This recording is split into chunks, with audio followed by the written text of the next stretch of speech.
Yeah. As I got another rhyme, another rhythm for y'all to listen. I'm never quitting on my mission. I'ma roll with what I'm giving. Got some ambition, this new edition, filling positions. Looking at the void in myself and feeling what's missing. Better watch the way you going, better go in the right direction. In the moment you stressing, but you gon' be counting blessings. And I know that for certain. Keep on working, open curtains, haters swerving, cause they ain't ready for your final version. Whoa. I'm never gonna give up. Fall down, I just gotta get up, yeah. Cause this is my road. Lights, camera, action, I'm ready to go. You're listening to the Tom Ficklin Show on WNHH LP 103.5 FM, your home for community radio. First of all, I want to thank you for allowing us once again to Tom Ficklin for allowing us to come on his show and just be able to express our concerns, updates, information that we feel is very relevant to our community, especially in the time that we're in.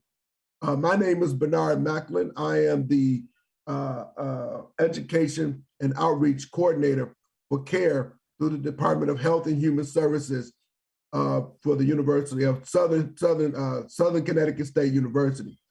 And today, I want to talk about just what I feel is a very relevant conversation to what I believe hesitancy really is, and where hesitancy really have been allowed or is as it relates to people getting vaccinated or not getting vaccinated. And that is dealing with medical equity for people of color. I know that we have so many things that we're concerned about, and I know so many areas of concern that we have, from people that are in their 50s to people that are over 65. But I also think this thing is very relevant to our students and younger adults, as well as teenagers, as they begin to branch out into the world and actually learn what's going on and what perspectives they should have as we want to change how things look and how things are for people of color in this community. I asked a few people that were able to make the call today, and there was a few we're still waiting on, but we didn't want to hold up this conversation, and we just want to dive right into it to try to think of ways that is most important to this community as it deals with people of color. Why is it, do we believe, that people look beyond just us being people and always have to make opinions or statements on the color of our skin? And through the color of our skin, so many things are missed. So many opportunities are missed. Quality relationships are not being built, and everything becomes so political. On today's call, I want to deal with medical equity and the disparities that we have in our community. So I asked a good friend, and I asked one of our student interns, as well as a few others, if they are able to make the call today, to come on the call, and let's really begin to look at what that is, to make a change, to make people get away from being hesitant to pursue something that may save their lives or prevent them from getting sick. One thing I learned very quickly, I might not die from it, but neither do I want to get sick from it. And I have a person on the call today that can give you both perspectives of being a person that almost died, but got very sick. And I'm more for sure he's going to say he would have rather not had either one, based on the level of how COVID affected his life. I also asked a young man, one of my interns, to come on the call to speak from a younger perspective, because what I've learned, just because they're young doesn't mean that they don't have an opinion. It doesn't mean that they don't have a voice. It doesn't mean that they can't share something that may change the lives of some of their people that's within the same age. Hearing from them, their perspective, that may be able to save your life or convince you from being hesitant. So I would like to introduce you, first of all, to a pioneer of this community in so many ways. From the first day I've met this man, and the ideas and the perspective he has in so many different areas that may be able to help us as a people get the things that we deserve. Great medical care, we deserve it. Great economic development opportunities in our community, we deserve it. And he's one of those pioneers that's not afraid to speak about it. And that is my good friend forever. Different mothers, but he'll always be my brother. and that is definitely Maurice Williams. Then I have a young man that came into my life this semester, within his semester, working on his bachelor's degree from Southern Connecticut State University. Very prominent, educated young man that I've learned to get to know, that I feel is going to be a pioneer in this community. And that's Seth Everson. Men, I would like to both, first of all, welcome you. You've seen my friend Maurice many times on the call dealing with multiple issues in this community, and he's not done yet. But I would like, just for those that may have missed that, for Maurice, if he could just come in once again and introduce himself to the population that will view this call. Good morning, everyone. Thanks for the opportunity to be able to be on the call. Once again, we thank Tom Ficklin, who gives us these opportunities to substitute for him and talk about these pertinent issues in our community. Happy to be here. Hope we'll be part of this live discussion that hopefully we can help some individuals kind of really understand what this topic is really about and what it's going to take for us to really get on a level plane of understanding this equity that needs to happen in healthcare, as well as situations like vaccinations. Thank you. And Seth, good brother, can you just let everybody know who you are, kind of what you're up to right now? Yes, my name is Seth Everson. I'm currently a senior at Southern Connecticut State University. I'm interning with Bernard Macklin right now, doing a lot of community outreach in terms of the vaccine and COVID testing and things like that. And I'm just glad to be here. I'm so happy to have you here, as Maurice did. Again, I just want to thank Tom Ficklin at 103.5 FM WNHH for actually giving us this opportunity to talk about very important issues that affect this community. Brothers, I just want to begin this call asking the question, what do you see? What are ways from a younger thought, from a person that's kind of just a little bit older than Seth, kind of what do you guys see are the first steps to helping our people? It's such an important thing as medical equity and the disparities and things that are keeping them from receiving fair medical practices and fair medical care for them. What do you see as first steps that we can begin to look at to help our people get these services and get beyond their own hesitancy? I can start out by saying the information highway is where there's most blockage in our community. People not getting proper information, mixed messages, different thoughts that come from different areas, lack of trust for the medical field. These are some things that we have to work on first to be able to get people's mindsets to where the information that is medically sound can enter into their minds and be able to say that this is something that I would partake of and I know why. My stint in the hospital for 40 days taught me a lot, not only about COVID, but about the fact of medical care and the proper medical care that an individual needs to, have good health. And so if we start to interconnect with these different agencies and things like the Yale New Haven Hospital, Yale University, and other medical facilities throughout our community, Cornell Scott, we can start to take back the thought of ownership on our own health. Because what happens and what has happened up to this point is because of the different situations between Black and Brown people and the healthcare system, there is a big lack of trust. And until that lack of trust can be mended by information and individuals from those entities coming out to the community and building relationships, we'll still, if we were to have another pandemic or something else, it would still be the same thing. Bernard, I discussed with you these numbers from the beginning and I always told you what those percentages would be. And, I guess people say, well, how did he know that? Or how did you know about that? Because we are creatures of habit.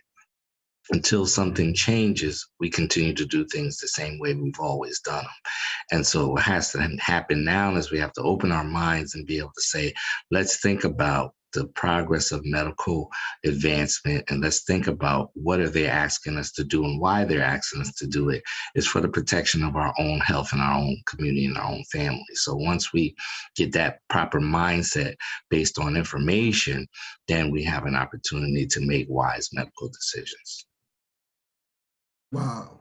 And I appreciate that. I'm going to come back to something you said after I get to Seth, but it's something you said that stuck in my head. Seth, being such a, you kind of that senior year here at Southern, and I believe younger people, younger folks have an opinion as well as it relates to what we believe is fair. Kind of in your own experience, kind of why do you see or what do you see as our next steps to helping you get to where you want to get and get the fairness of proper medical care for yourself as you branch out on your own as a young man? Yes. I think a lot of the language has to change within the medical field and within the healthcare system. To agree with what Mr. Williams said, I think there's a lot of mistrust and miscommunication. I think, and this goes back centuries, I think, back to slavery and things like that. We see these same institutions that operate under, health disparities and profit from it. I think these have to change. Yeah, that's all I have to say for now. Yeah, and it is. It's a lot of changes we need to make. But that made me think of something that you both just said. Now I'm gonna go back to Maurice on this. How did you build that trust, or what ways did you find that building trust was easiest for you, especially when it comes to disparities in this community? Indirectly for me, it was because of working in the field. But one thing I can say working in the field allowed me to do is learn how to do my own research. And for us to really find our own facts and that we need to know that gives us our comfort level, because depending on the factual information that individuals get will depend on your comfort level with taking medicines. And when I learned that 99.9% of all our bodies are the same and that 0.1% changes. So I said to myself, when I look at my medicine cabinet, I want to make sure that those medicines that's in that cabinet would directly affect me in the way that it should.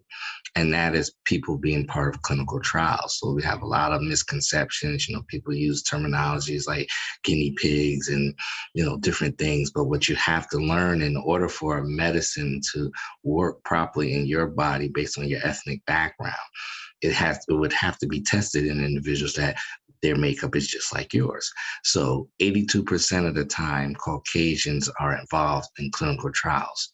7 to 10% of the time, African Americans and Hispanics are involved in clinical trials. So in order for the medicine to work properly in your body, it has to be tested. And so we have to be able to grow with medical advancement and understand, there were some situations that happened back, 30, 40 years that wasn't, kind to our people. We know of those that everybody knows what I'm talking about with the Tuskegee trial. We also have the thing with the Henrietta Lack situation. So yes, there has been some things over the years that would cause a natural mistrust, but we have to feel as though as the medical field made advancements that they corrected certain things that wouldn't allow that to happen again. There's IRBs and different checkpoints that has to happen in order for medicines to advance to be out on the market. So, using our scientific opportunities to do our own research, to find out the facts of the things that are there can give you your own confidence. And, I like to think of things as a reach one, teach one. As we learn, we try to turn to those in our community and around us and family and friends and help them to also learn so that we would have the definite facts for ourselves, and not that you're listening to someone just because you feel they may be smarter or they may know more than you, but you have the opportunity to research that same information that individual has too. Seth, I'm 55.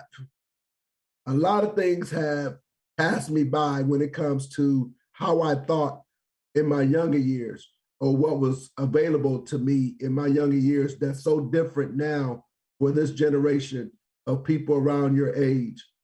So, just as I asked Mr. Williams, kind of same thing with trust. What would it take to regain your trust in a system that sometimes might not be quite on point as it relates to people of color? So what do we need to do for you to kind of begin to build that trust? What would you say to the public as it relates to building trust for people within your age? Mm-hmm. I think the first thing to put people of color, marginalized groups first on the priority list of combating health disparities and health inequity in the US. I think that's key because whenever you have a situation, you deal with the people who are most affected first. I think that, when you don't do that, then you get, these people get overlooked and there's not enough attention put towards their situation. We see it now with COVID right now, and the way we're targeting certain groups because we know that these groups are affected the most. So I think outreach is most important, putting these groups first, making sure that these groups are not left aside and set aside. Yeah. So basically what I'm getting from you both is community matters. Yes. We as people matter. Do you all agree? When you look at yourself in the mirror, do you feel that you matter no differently than anybody else? We have to. I mean, if we don't push for ourselves to be the best we can be and be included in, all the resources, then we give ourselves an opportunity to not have. And that's the difference between those who have and have not, is basically resources. So we have to make sure we push to be in that number of individuals that receive those proper resources and know how to attain them. Do you, as well as Seth, when you look in the mirror in the morning and you see yourself, do you think of yourself as someone that matters, that you live in the community you live in, and that you're part of that community and that it matters? Yeah, I do. Every day, because, you go through certain things, you hear certain stories on a daily basis, especially me as a public health student. These things are always in the back of my mind, navigating through life on a daily basis. So, yeah, I would say it's a huge part of my mindset. And I one thing I recognize quickly is community does matter. But what also, that's something that Maurice said and that you both have said, is that providing resources, connecting to resources. But the problem I have kind of with that is, where are the resources? How do we create these resources? And where are the resources in our communities that everybody else outside of our communities have access to? How do we get access to these resources? Seth mentioned something that was big when he said outreach. So these organizations, we have to get involved to be able to help with the outreach of what the resources are, so that the information gets to our people in our communities. And that takes organization and skills that most of the time people take for granted. And we're working on things to where we want to make sure that our community is abreast of what is out there. We want to make sure they know where they can get the screenings at. We want to make sure where they know they can get the literature at, or where they can get access to the programs that are available for them. I just think what happens a lot of time is medically, it's a lot of assumptions and there's a lot of things taken for granted.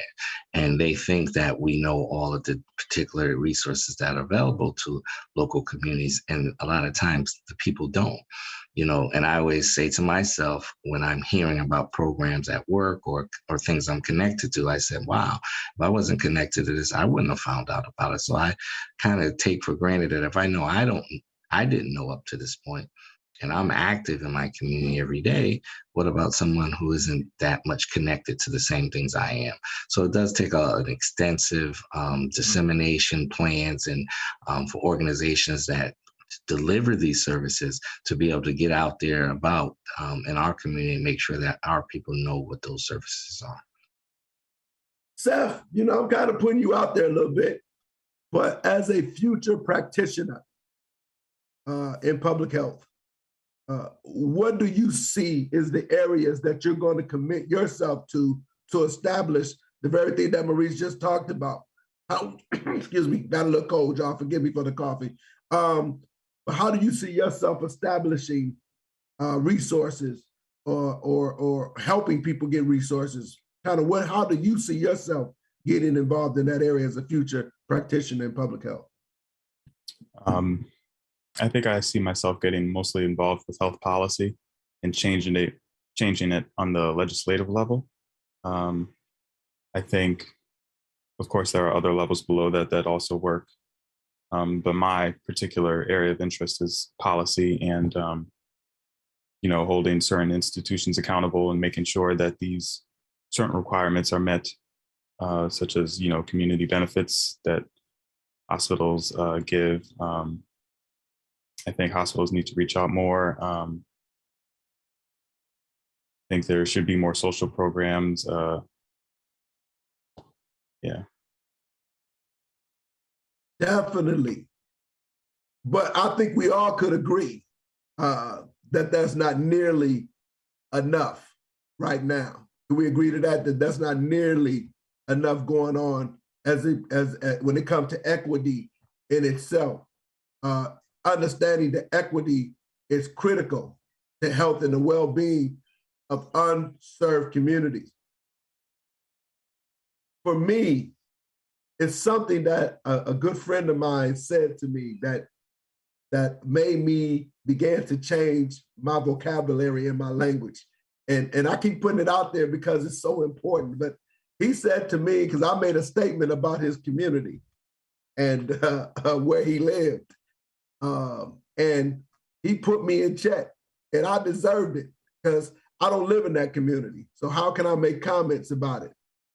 How do we get away from saying that our communities are underserved, or how do we get away from using language where we always put ourselves at the bottom as it relates to equity? How do we take control back where the terms undeserved is not part of our vocabularies for the communities we live in? I'm just wondering, how do we get away from, because I believe in myself that these are the very things that create hesitancy.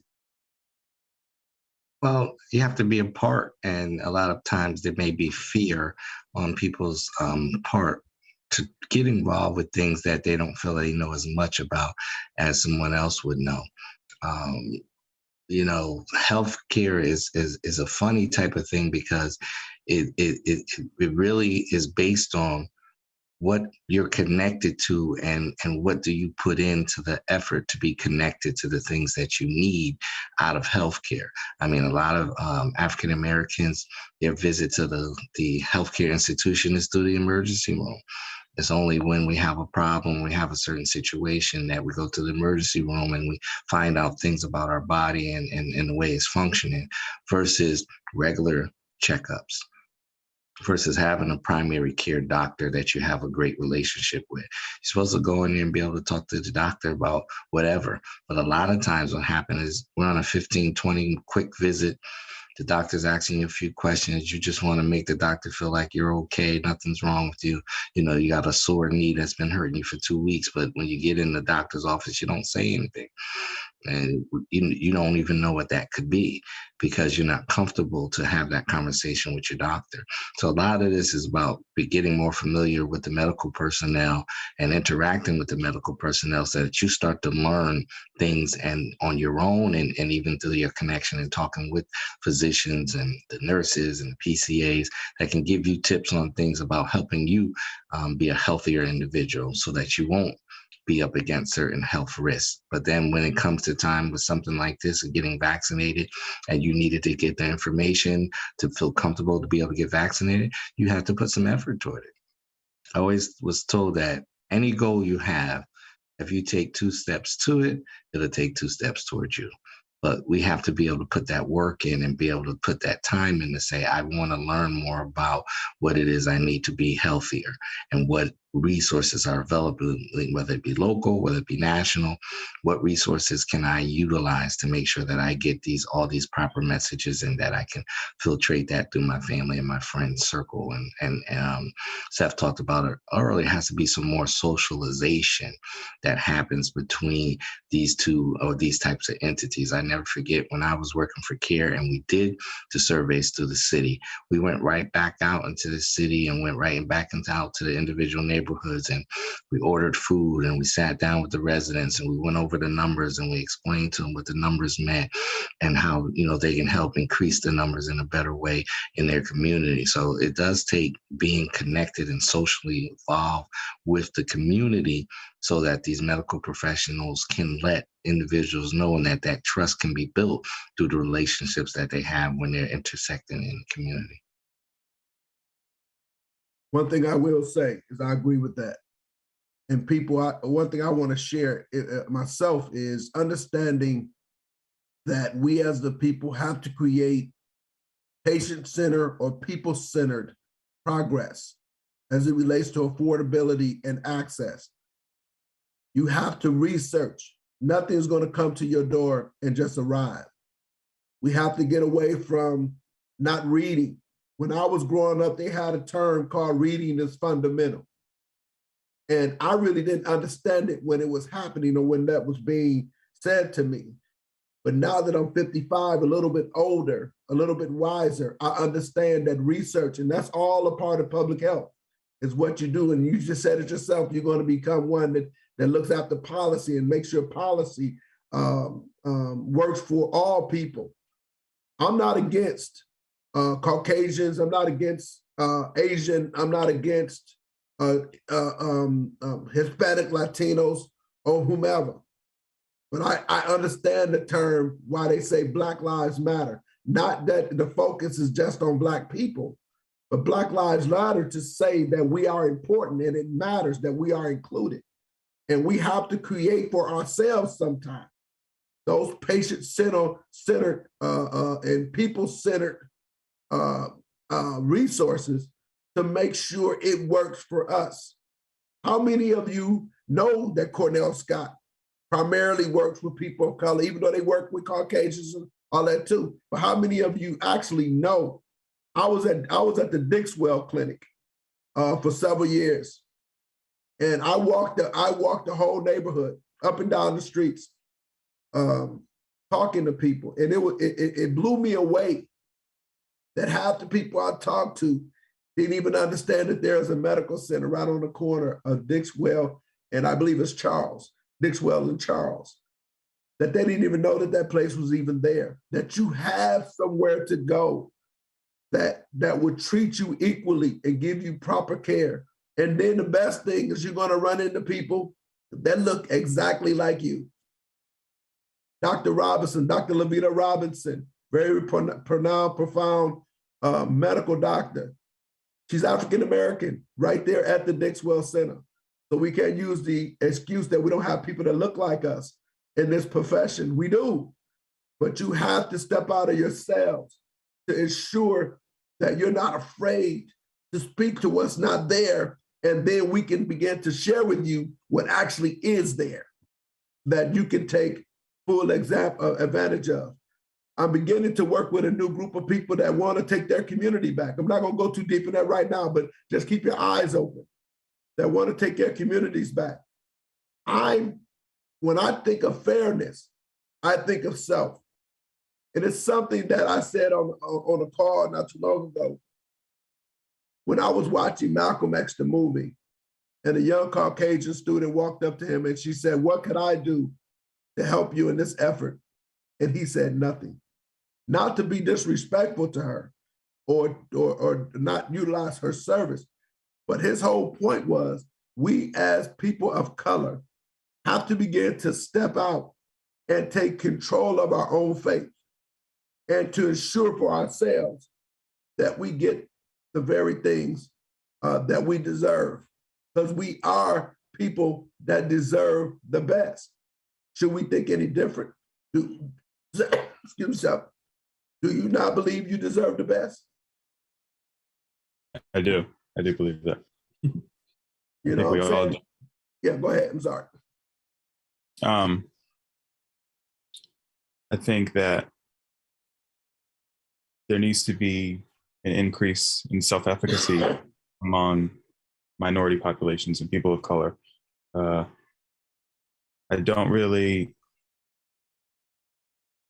think as someone who's young and on social media, I feel like I get a firsthand experience into the way people think by the things that they post. And it is surprising to me the way that, people don't necessarily utilize the resources that they have the way they should.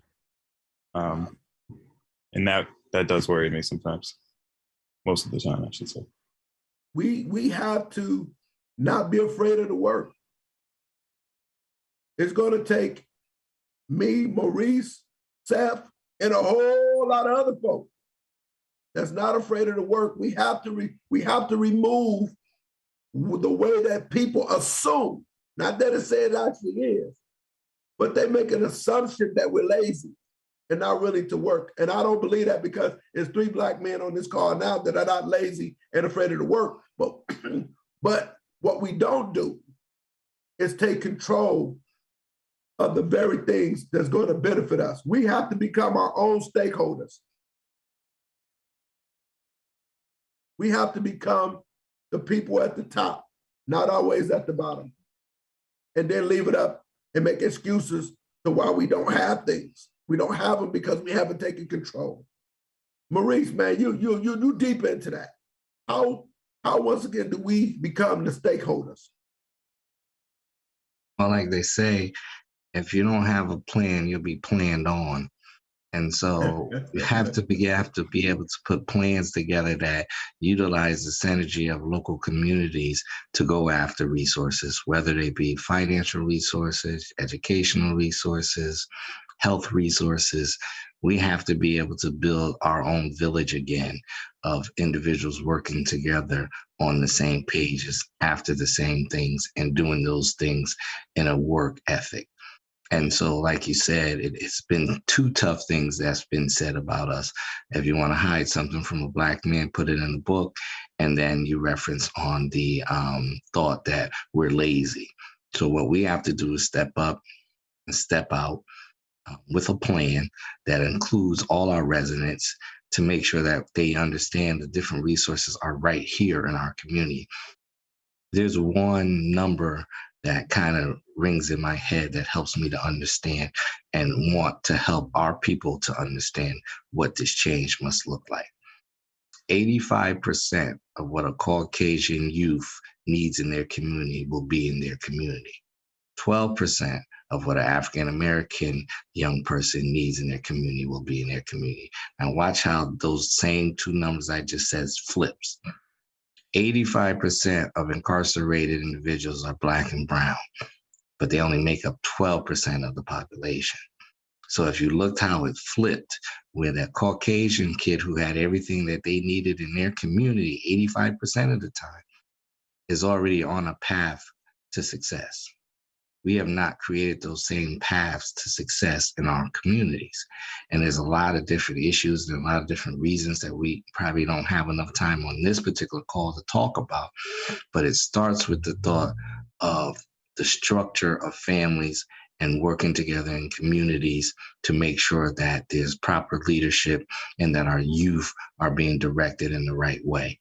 And these are the type of things we are charged now to take back in our community, is that power. Wherever there's people, there's power.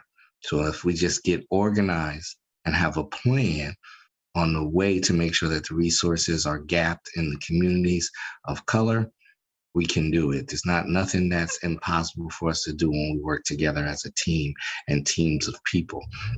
So that's what we're working on now, trying to make sure that our young people are going to be grounded, they have the proper resources they need to be successful, and that our families have the proper resources to be successful in our communities. And we're inviting individuals to gather with us at other times.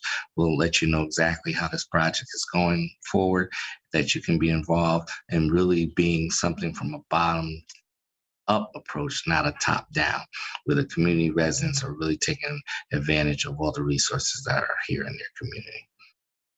It's something that both of you said, that Seth said, that you have to begin to strategize and look at those things that are most important in our communities that we need to get rid of in order to have a platform to start. And hesitancy, we need to get rid of, because the biggest thing with hesitancy sometimes prevents you from getting what you need. In order for us to properly, and y'all can jump in too on this, in order for us to properly get back to some form of normalcy, they already said it on the news that they're removing the mask mandates and all of this, and people can go back. But are we really ready for that right now? Is COVID under control? Or have we controlled this pandemic? Is it really fully under control, or is it something we still have to worry about? In order for us to begin to really work, we have to get rid of COVID. We have to get rid of this pandemic in order for us to live comfortably. That is the first thing that comes in my mind, is removing the hesitancy to get rid of the pandemic in order for us to get back to where we should already be. But we're not there yet, because of everything that Mr. Williams has shared and everything that Mr. Everson has shared. You know, people, we really need to get rid of the pandemic. And I brought Mo on because I wanted him to talk about, if he can, just a little bit of when he was laying down in that hospital bed, going through what he was going through. Did he think he was going to make it? What was kind of going through your mind at that particular time that really you can help these people to understand how important it is to take the first step is to get rid of the pandemic? And why is that so important to you? Well, as they say, what benefit is it of a man to gain the whole world and lose his life? So, at that particular time, I had to think about my whole life flashed in front of me as to all the things that I've done. Has it been a benefit for everything that I've done up to that point? And the knowledge that I had able to acquire about medical procedures and, different things. At that time, unfortunately, the vaccine wasn't out when I first acquired COVID. So there were some limitations on the medicines and the medical attention that could be given. But due to the medical attention that was given, and of course, the love of the community, the prayers of the community, and the intervention of God Almighty, of course, I am still here, but I'm here to take a message and make sure that the message is clear. You have one life to live, and it's a short life to live. And if there's anything from a medical profession that will allow you to be able to avoid something like this deadly disease of COVID, you should really do the research and make sure that this is something that is agreeable to you. Don't have no form of defense mechanism. And, I'm telling people even to tread lightly now as they're, scaling back mask mandates and all that. Don't fall into the trap of thinking COVID is over. COVID is not over. Yes, some of the numbers have went down. We're very happy, that less deaths. We're very happy about all that. But people are still dying of COVID as we speak now. So we don't want people to lose sight of what's going on in your community. Yes, they're giving less mandates and things are kind of getting back to normal. But the main thing that it helped me to do when I was in the hospital was no matter how much money I was making, no matter how much money I had at that point, that didn't mean anything. And so in a capitalistic society, we know that the key ingredient is capital. And what we've seen out here is that they have put an emphasis on getting the economy back right more than they were putting an emphasis on making sure people are healthy. So you have to use your conscience to say, what activities and what things should I be involved in that's going to protect me and my family from not being able to acquire such of a situation like COVID, but also to protect ourselves from each other. Because that's the biggest thing that the vaccination does. It helps to protect you against other people, and people be protected against you. And so if you understand those concepts and you realize that that's what it's there for, so that we could quickly get back to being normal. But we see it wasn't a quick process. We're about 2.5 years now into the COVID stage, and there's still some difficulty going on. So yes, the numbers have went down, but I make people to say, be very cautious as you start to integrate again with larger parties and more people, especially individuals that you don't know and don't know their vaccination status, because COVID is still here and it's still alive and real. And trust me, as someone who went through it, it is not an experience that you would want to be involved in if you could avoid it. It's something that Ms. Green just said on Facebook that I want to respond to. Ms. Green, I don't want to leave the call to tell you, I definitely agree. Us as Black people, we are not lazy, and we need to remove that. But one thing, because people have placed us in a box, this is where the hesitancy has been built. And as me as a Black male, I want to rid the community of that thought. My job, me as a person, as a man, I also work, but I also live in these communities. And I want to live in a community that is safe to live in. I'm talking about COVID-based, that's safe to live in.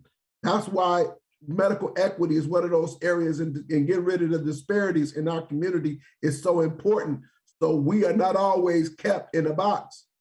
I don't know about you, but I don't ever want to live in anybody's box. That's why I feel this COVID pandemic needs to be controlled, and we as a people can control it through the very things that science have showed us, that we can take this vaccine and be okay.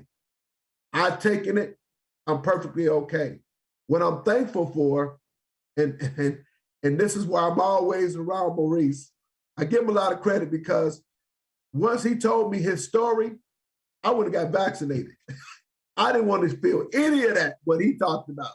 2 hours of talking, I was like, I don't want to know any of that stuff that he was talking about that he had gone through. That's a testimony to every Black person that's Black or Latino or whatever color you are. You don't want to experience something of that magnitude if you don't have to. And that is the first step in getting some form of equity, is controlling the things that is against us, and always thinking that is something that's going to be used against you that's negative. Have negative things happen to us as a people? Most definitely. Most definitely. Do we get a share, look at everything in our jobs and in our daily lives? No, we don't. But as a people, we need to step up like our parents did. They had to, because dogs was being sicked on them. They was getting hung and burned. That we don't necessarily have to go through the same similar thing like that, but they understood the importance of unity in our community and not separatism. We have to get away from that. This is why this is stuck in my mind so drastically, and I wanted to bring people that have experienced this. What is our first step? Let's get rid of this pandemic so we can begin to focus back on the things that we deserve. Maurice deserves a quality life. Seth, coming to be a future practitioner that's going to build policy to help you to do that, deserves a quality life. Ms. Green, I appreciate your comment, because it is a lie. Black people are one of the hardest working people in this country, one of them. Hispanics, Mexicans are hard working people in this country. Asian are hard working people in this country. Not to say that white people are hardworking people too. We all are. But We want to be recognized for the work that we have done and not pushed aside as if we've done nothing. Equity is built on taking control of what you can control and not let somebody control it over you. All of these organizations in the city, we've talked about this numerous of times. Let's stop. If we really want to build a medical system, if we really want to build quality equity situations for our community, let's stop working separate. Let's bring these organizations at one table and figure out what your organization can do, what the next organization can do, and so forth and so forth. This is where my mind is. I just want to share this, and then I'm gonna go back to the panel. Why are our students not receiving the same education that some of the more dominant public schools are, where their students are prepared for college? Guess what? You walk in that boardroom, it's filled with their parents. It's filled with concerned people that demand the high quality of a high quality educational system. People, where are we when those meetings are going on? You can't stop me from having a voice. You can put me out, I'll be outside with my voice. As long as I'm not breaking the law, I can speak. We have to be and take control of our communities. But we first, as Seth said, and I agree with you, young brother, we have to figure out what's most important and then begin to work in line. Let's get rid of this pandemic that's preventing us from getting what we deserve. Get vaccinated. I was going to say, and I kind of got off point with the question I asked Maurice. I was so glad I got vaccinated. So when my time came to deal with COVID, I've been vaccinated with the J&J and I had the booster. So it didn't have the same effect on me as it did Maurice, because he was in the beginning of it. I was so grateful for his advice. Here now you have 3 African-American males talking to you, saying to you, trust the science. Yes, it seemed like the vaccine was created quickly, but what we don't know, if you haven't researched it, is that it was created quickly, but it's been researched and tried through trials for years, for years. Let's build a system of trust amongst the very people that are now in front of you, saying it's okay. Because I want your household to be safe. I want my neighbor's household to be safe in every way, but definitely with this COVID, and remove it to where it's just a past conversation, not a most recent conversation. We have way too much to worry about than to spend any more years worried about something we can get rid of through vaccination. So the removal of being hesitant is important, people. Let's remove it and get rid of it.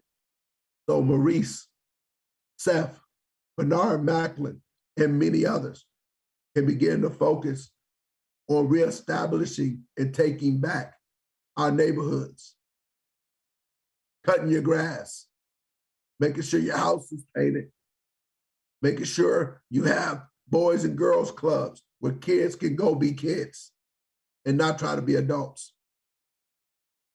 Give us that opportunity to do that for you, but we need you to help us first by getting vaccinated. If you are unvaccinated, get vaccinated. Yeah, you still might end up getting COVID. I did. But it didn't affect me the same way because I was vaccinated. And I'm still here alive today. So when you see us knocking on your doors, doing outreach, don't get mad at us. I wish these mugs stopped knocking on my door, giving me this beep, beep, beep. We're providing information to you to save your life. And for us, the three of us and multiple others can take our neighborhoods back and fix one piece at a time, but get it done so we can have the same quality life as everybody else. But we are the ones that have to do it and stop looking for others to do what we can do for ourselves.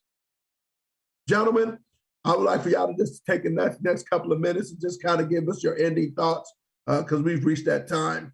I'll let, Seth go first, man. Kind of take us out to what you want the community to know about this whole issue when we're dealing with disparities and equity in our community. I would like the community to know that there are resources out there. Cornell Scott Health Center is available. That is a major resource. CARE, Community Alliance for Research and Engagement is also another big one. Stay in touch with your local health departments, your local practitioners in your communities. Reach out to people who you know aren't vaccinated and may not be taking this COVID pandemic seriously. It's not over yet. And as Murray said, there's a big emphasis on the economy. And I think that it's becoming too politicized and that public health and policy and bureaucracy not policy, but politics, public health and politics should be completely separate. And we as working class people and marginalized groups can't afford to get these things mixed up and to risk our lives, not taking this thing seriously. So that's all I have to say. Just like to say for people to be responsible, take a time to learn what you need to medically so that you can feel confident in being vaccinated. And let's all help each other gain back to that normalcy that we are looking for.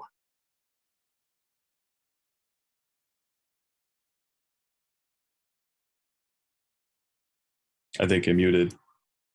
I did want to say to the brother that made the comment on Facebook, when I made the reference to Mexican, I was not leaving out all Latinos or Hispanic people. It just was a thought I was having. But all of us that are Latino from multiple communities, Puerto Rican, Dominican, and all of those that fall within that umbrella, we all are working together to ensure safety in our communities. I don't mean any negative or disrespect to anybody of those ethnicities. I show love to everybody. So forgive me if I offended you in any way. It wasn't meant to be that way. I just wanted to say that publicly so you can hear me. My bad with that. But I was just making a thought that all of us should not be missed when we're making statements to fairness and equity for all people. We love you. We think the world of you. And we just want to bring peace, safety, and love to all our communities. And the best way to do that is to begin to step out and remove hesitancy and make our community safer. Get rid of COVID so we can get back to normalcy and fight on those things that deserve to be fought on and put them in priority and handle our business. Thank you, Mr. Williams. Thank you, Mr. Everson, and all of you that are watching. No disrespect to any of you. I love you all. And I just want all of us to be better, brighter, educated, and handle our business the way we should. You heard me. Let's do this. Love y'all. Peace.